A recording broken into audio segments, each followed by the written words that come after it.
Olá, você está no programa Direitos e Deveres, Dr. Vanderlei de Mello. E hoje, Dr. Vanderlei, por motivos profissionais, não vai estar presente conosco. Então nós vamos aqui dar continuidade a alguns assuntos que venho tratando com o Dr. Vanderlei a respeito deste período eleitoral.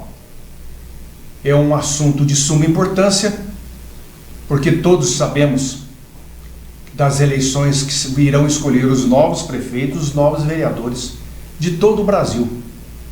Isso é uma responsabilidade muito grande, que nós vamos passar um poder para alguém nos representar nos próximos 4 anos. Então nós já vimos falar do calendário, e é bom repetir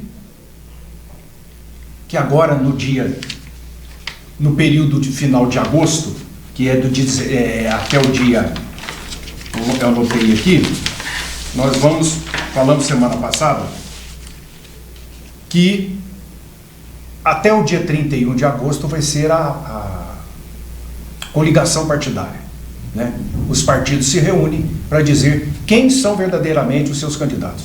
Então, esses que estão aí aparecendo, por enquanto, são chamados pré-candidatos. Na realidade, salvo algumas exceções, todos eles vão se tornar candidatos, mas por enquanto são pré-candidatos. Após a convenção, o partido vai dizer à Justiça Eleitoral: olha, os nossos candidatos são esses, fulano, beltrano, ciclano. Aí sim, esses já vão ser chamados de candidatos.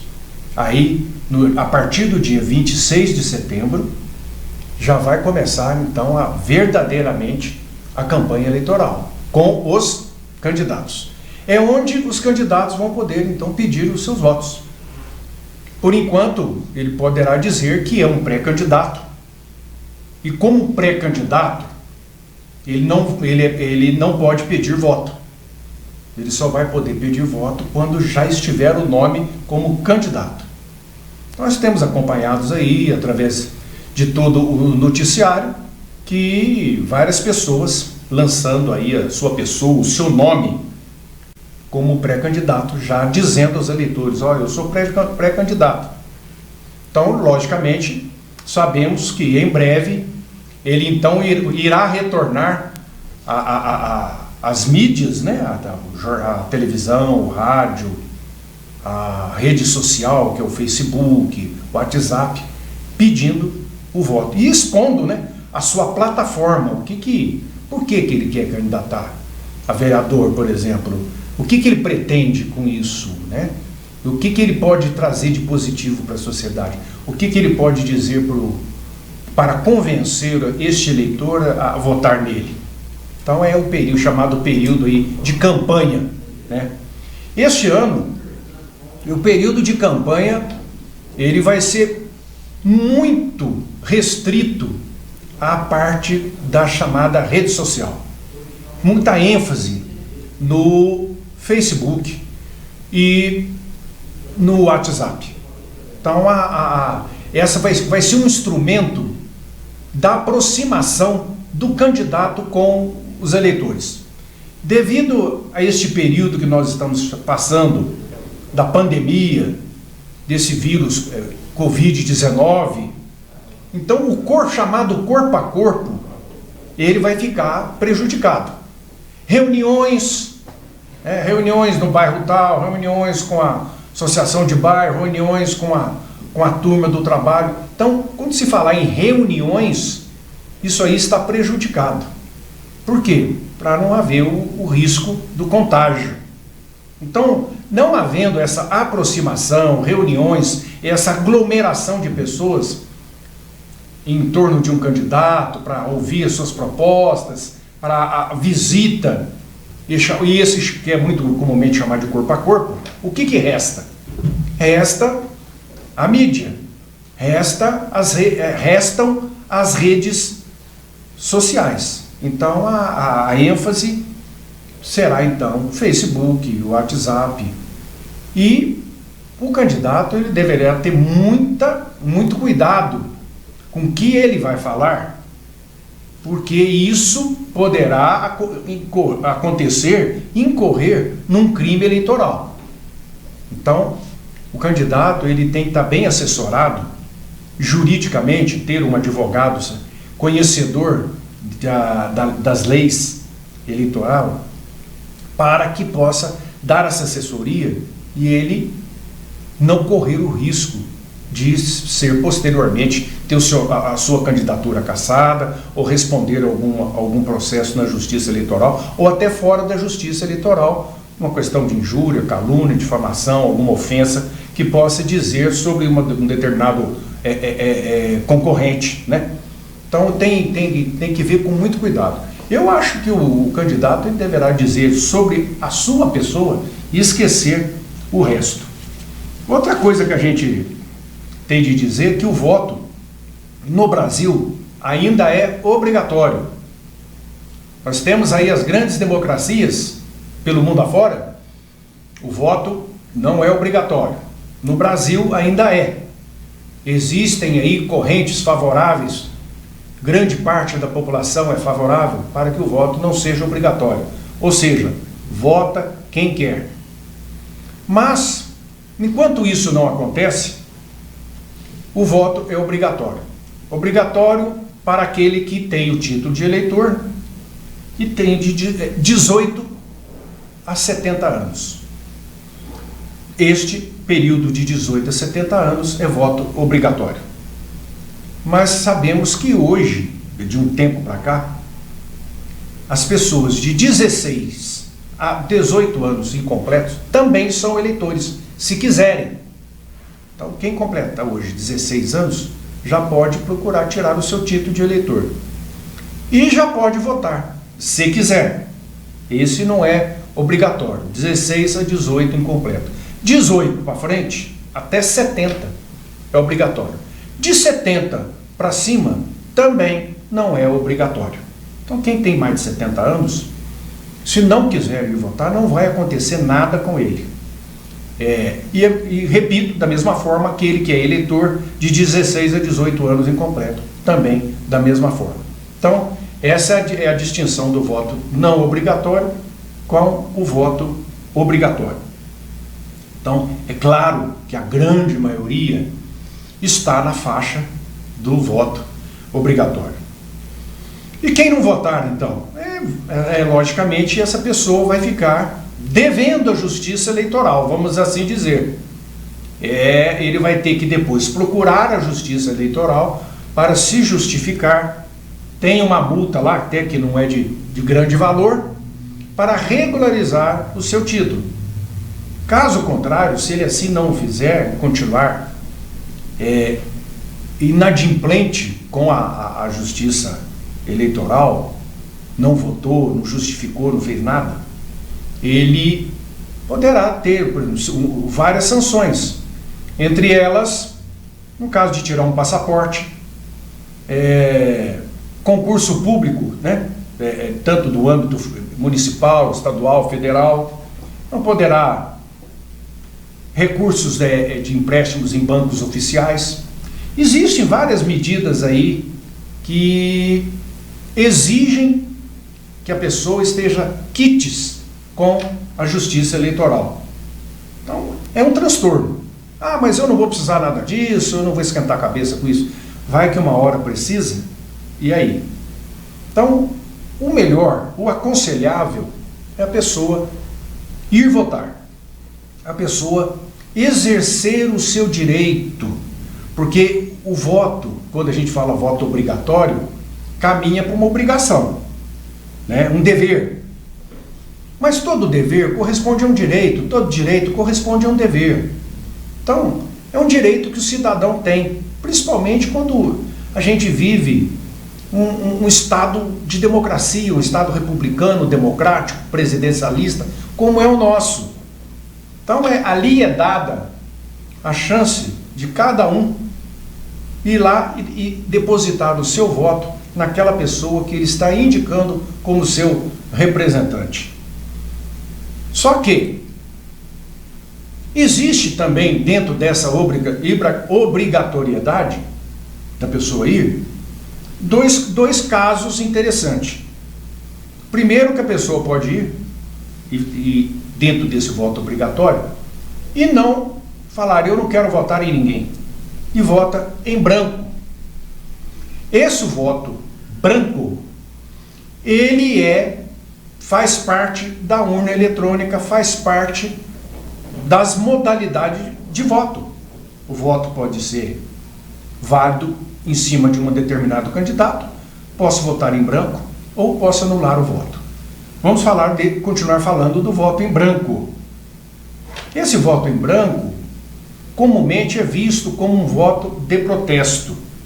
A pessoa está querendo dizer, todos esses que estão aí relacionados como candidatos, para mim não serve. E vai lá e aperta o branco. Esse voto, ele cumpriu a obrigação dele. Só que esse voto, para decidir a eleição, não vai significar nada. Mas ele foi lá, compareceu, votou em branco. Existe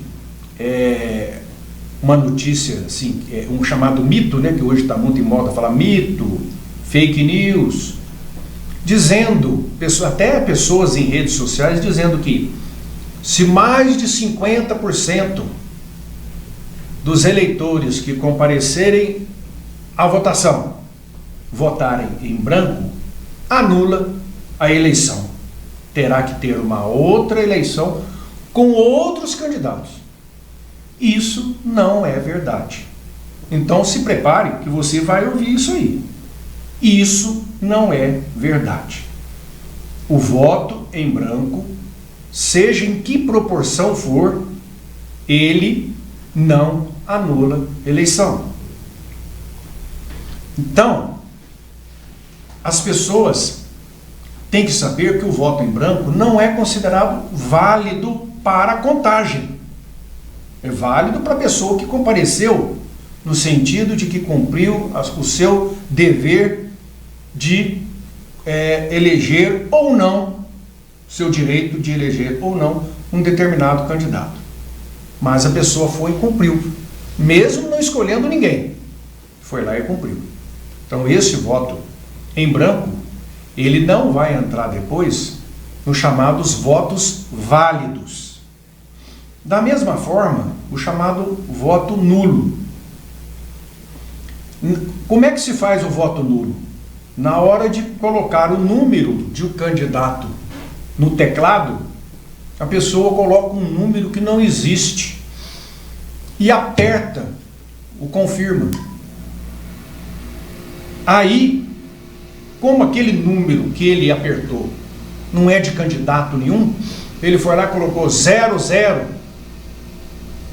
ou se for de 3 dígitos, 000, não é número de candidato nenhum. Mas ele fez isso e apertou e confirmou. Esse voto é nulo.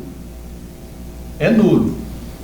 Diferente do branco, porque o branco já tem uma tecla só para ele, branco. E o nulo não. O nulo você tem que errar e confirmar o erro. Ele torna-se voto nulo.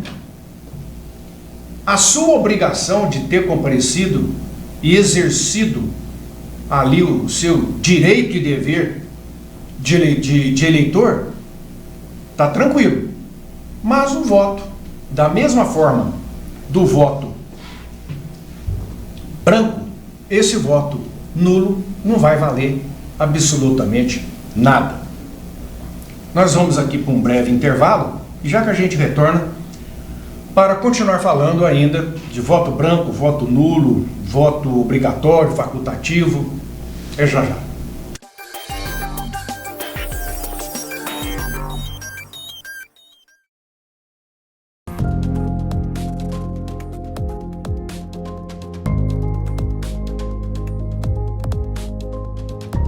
Se sentir seguro é uma condição indispensável para ir ao dentista nos dias de hoje.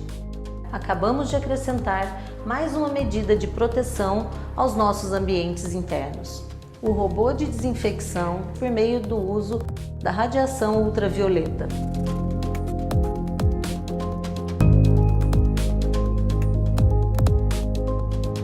Agora, além do uso de uma série de equipamentos de proteção individual, como luvas, máscaras, viseiras, álcool em gel e jalecos descartáveis, a equipe e os pacientes do Implar também contam agora com esta etapa extra de segurança.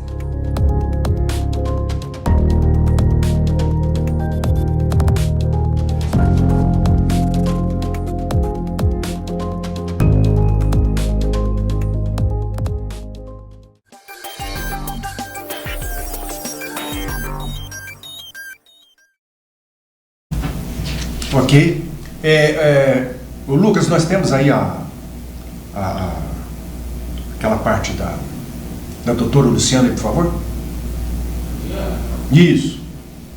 Então, aí você está vendo esta moça, ela é a doutora Luciana, advogada, filha do Dr. Vanderlei de Mello. Ela está aí em companhia dos seus amigos e companheiros que cantam em festas e em casamento, como você está vendo nessa foto aí, um casamento.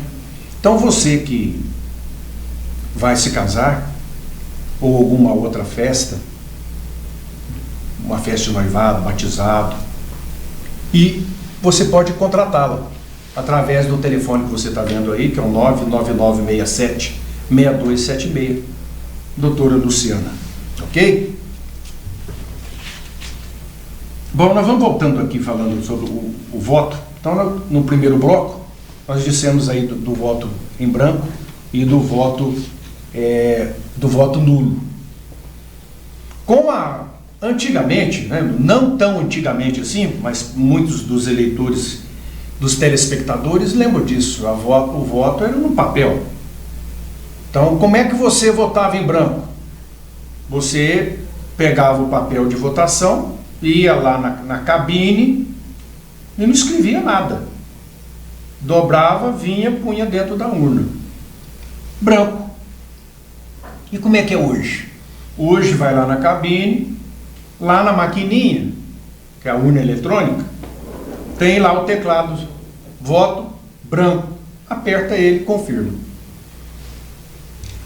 Quando era no papel, como é que as pessoas anulavam o voto? Escrevia nome de pessoa que não era candidato, né? Onde está o X, lá não marcava em ninguém, um quadrinho para marcar o X, marcava em ninguém. E a gente se lembra, citando um exemplo lá no Rio de Janeiro, o carioca muitas das vezes muito irreverente, toda a eleição que tinha no Rio de Janeiro, muitos votos nulos era o que as pessoas escreviam, nome de coisa que não tinha nada a ver com a eleição. Então era comum ser muito votado bichos do zoológico do Rio de Janeiro. Na época teve um rinoceronte. O rinoceronte, ele ficou famoso, chamado Cacareco, esse rinoceronte, e ele teve muito voto. Lógico que é voto nulo. Voto de gozação, de brincadeira. E depois teve um outro macaquinho do zoológico lá chamado Simão, que também teve muito voto. Então cada eleição, um bicho lá do zoológico era muito bem votado. Só que isso é um voto pode ser um voto de protesto, um voto de brincadeira, de gozação, mas é um voto que não significa nada para eleger ou deixar de eleger um candidato. Porque o que vai eleger o candidato é o chamado voto válido. E o voto válido não inclui o voto em branco, e o voto válido não inclui o voto nulo. Somente aqueles que alguém votou numa pessoa que de fato é um candidato. E logicamente, agora, neste pleito de 2020, nós temos uma inovação, no caso de candidatos a vereador, não haver a chamada coligação de partido. É um partido se juntar com outro para concorrer a cargos de vereador. Poderá ser feito para prefeitos, vereadores não. Com isso, a gente percebe que vai ser uma disputa muito grande para o cargo de vereador, porque é partido, cada partido com seus candidatos.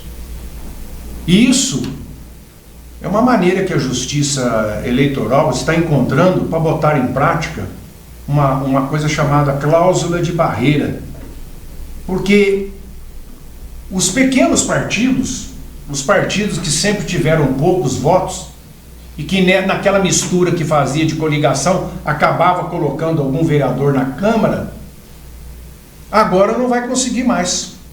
Então a tendência é que esses partidos menores acabem. E eles vão, então, os políticos, os candidatos, vão migrar para partidos maiores, partidos que vão trazer maior volume de voto.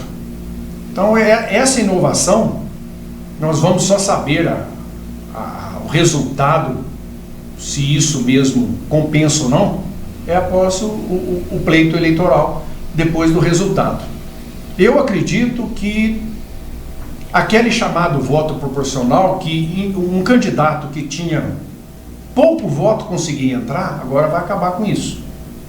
Porque muitos candidatos tinham muitos votos e não entravam.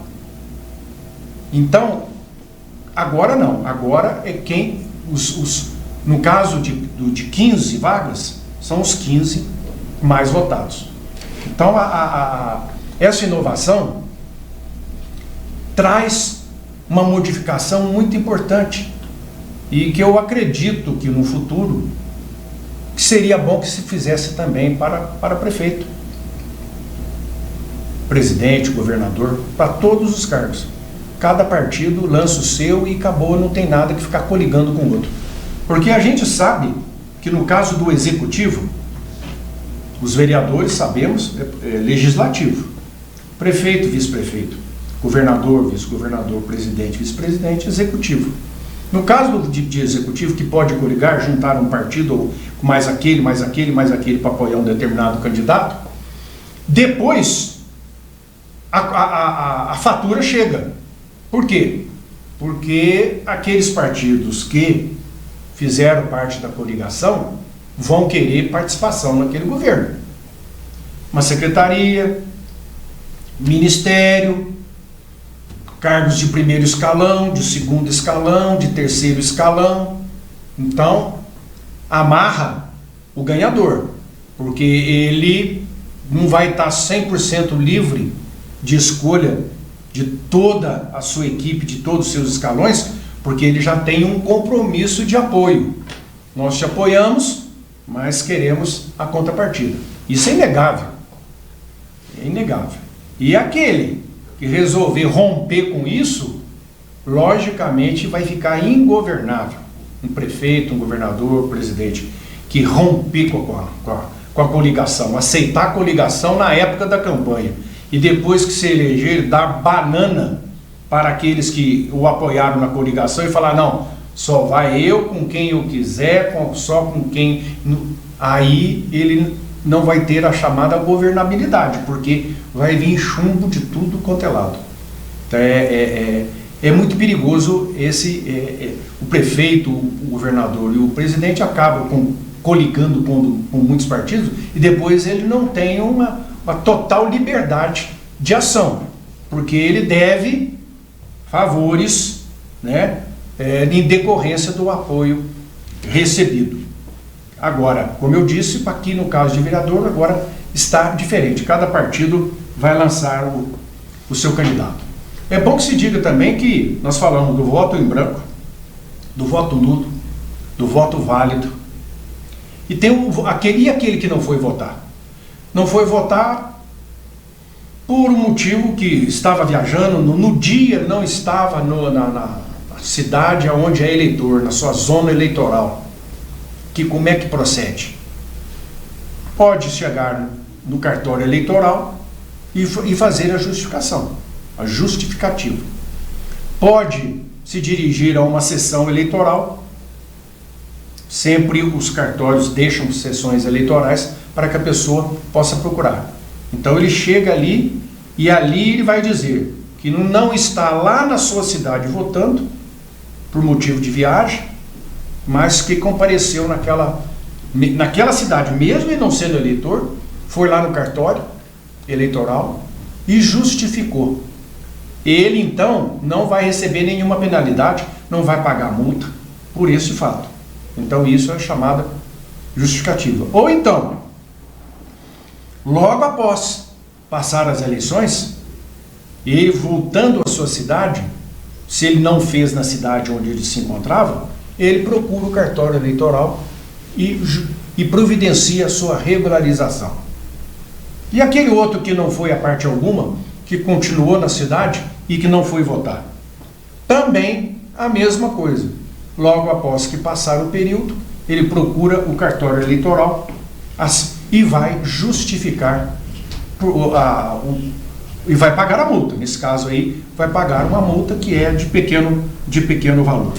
Então nós temos aqui vários assuntos que é de interesse, que nós frisamos, que o voto válido, aquele que eu vou lá e voto no candidato que realmente existe, é o voto nulo, que eu vou lá e voto no candidato que não existe, o voto torna-se nulo, o voto em branco, que eu vou lá e não voto em ninguém, e a justificativa do voto, que é aquele que não compareceu por um motivo qualquer, de força maior ou até porque não quis mesmo. E isso vem ocorrendo o quê? Há uma porcentagem muito grande de chamada abstenções, que é esse número de eleitores que não foi no dia, não compareceu. Então são chamadas abstenções. Esse número de abstenções, somado com esse número de voto em branco, daquele que foi, mas votou em branco, somado com o voto nulo, com aquele que foi, mas votou nulo, anulou seu voto, dá uma porcentagem muito grande. Mas mesmo essa porcentagem muito grande não influi na validade dos votos de quem venceu. Então, mesmo que isso seja maioria, e os votos válidos sejam minoria, vai eleger aquele de qualquer forma. E tem também aquele outro voto que é muito usado, né? Principalmente nas últimas eleições, nós tivemos um voto chamado voto útil, né? Isso aí já é uma coisa de foro íntimo do eleitor, voto útil. Então, mesmo um exemplo, a pessoa tem 3 candidatos, o A, o B e o C. Ele está querendo votar no candidato C. Mas chegou próximas eleições com as chamadas prévias, que começa a sair aqueles resultados de pesquisas. Fulano já está com tanto por cento, Beltrano com tanto por cento, Ciclano com tanto por cento. Aquele candidato, aquele eleitor olha e fala, nossa, meu candidato está lá atrás. Não adianta nada, eu vou perder meu tempo em votar nele. Aí, o que ele faz? Uma modalidade chamada voto útil. Espera aí. Quem que é o primeiro? Nossa, mas esse primeiro, ele não pode. Quem está primeiro na eleição? Ele não pode ganhar. Esse sujeito é isso, aquilo outro. Então, o que ele faz? Ele deixa de votar no terceiro, que era o dele, que já não vai ganhar mesmo, e vai para o segundo, para que engrosse o número de votos do segundo, para que esse segundo consiga vencer o que está em primeiro nas pesquisas. Essa migração, né, esse corredor de votos vindo de outros candidatos com menos chance nas pesquisas prévias e carreando para um determinado candidato para não permitir que o que esteja na frente ganhe, esse está sendo chamado de voto útil. Então isso é muito comum, aconteceu e nessas últimas eleições já vem acontecendo isso aí, porque as chamadas prévias, as chamadas pesquisas eleitorais acabam modificando No início a pessoa, não, eu vou votar no meu candidato, que é o prefeito A. Aí começa a ver no desenrolar da campanha que ele não tem chance nenhuma. Uns dizem, não, mas mesmo assim é nele que eu vou. Outros dizem, não, já vai perder mesmo, eu não vou perder meu voto. Quem está na frente? Então eu vou para...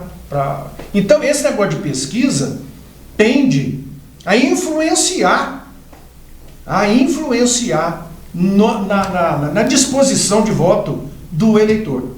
Então a gente também tem que estar muito atento a isso, para não acabar sendo Maria vai com as outras, porque só o fato do fulano de tal estar em primeiro na pesquisa, então vamos todo mundo votar nele, porque eu não quero perder o meu voto.